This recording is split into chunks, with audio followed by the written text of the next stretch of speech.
So I just finished a radio interview with one of my good friends who's a real estate investor, and he's been investing for over 10 years, and we've both been investing for over 10 years actually. And I was on his radio show, and he invited me to come speak about doing some virtual real estate investing. And as you can see behind me, you know, it's kind of obvious that I'm on a beach, or I'm actually on an island, okay? And I've been doing real estate virtually now for about 5 years. And I get this question asked all the time, and this is the question that actually just came up on the radio show, and why I think you should know the answer to this question and why it's so important in your real estate business as you build. So the question was, Nathan, how do you build and close your deals virtually?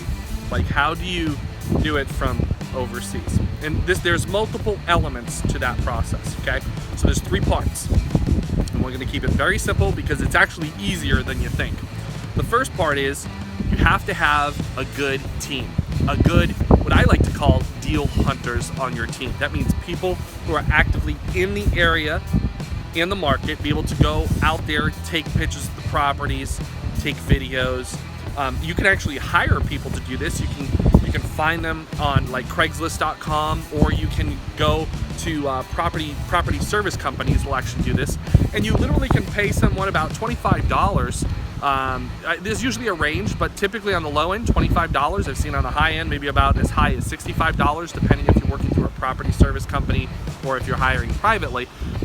You can get it as cheap as like 25 bucks, and they'll go out there, they'll take pictures, they'll take some video of the property for you. And then what they're gonna do after that is they simply upload it to a cloud platform. Don't let them email it to you. That's the bad thing to do.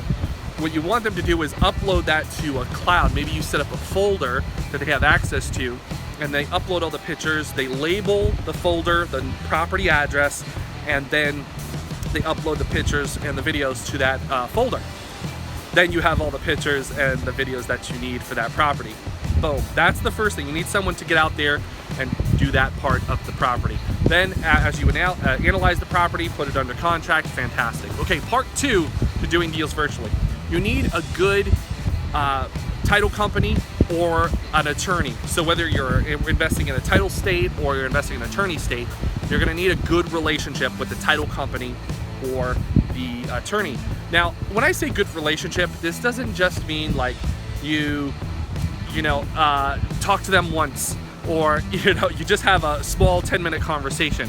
No, that's not gonna work. You need to build up rapport. You need to build up a good relationship, multiple conversations where you can they get to know you on a first name basis, and they take your calls when you call in, or they reply to your emails within the same day.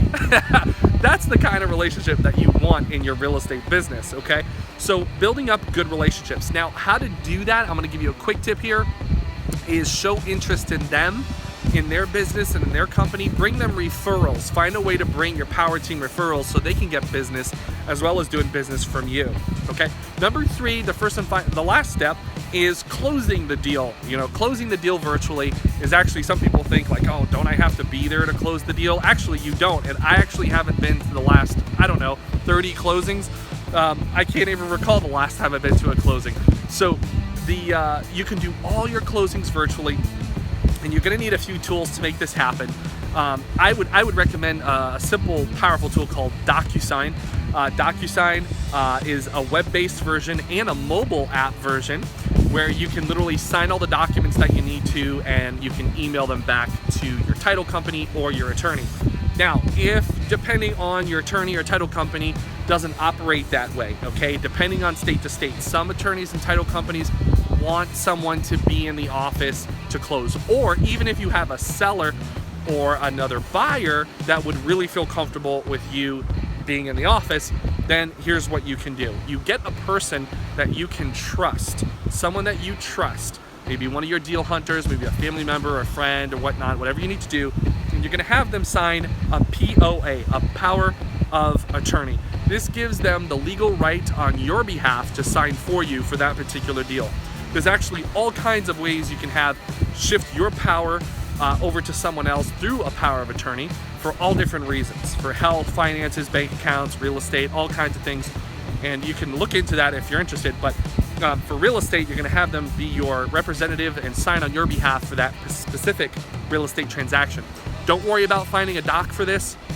Your attorney or title company can draft one, or your real estate attorney should draft one for you, and then just simply you sign over, and it's really, really simple. Nothing too complicated there. They'll walk you through that process. So those are the 3 key elements you're gonna need to have and do deals virtually. That's the exact same advice I gave on the radio show, and I wanted to share that same advice with you. Go out there, make it happen, be virtual, and be fearless.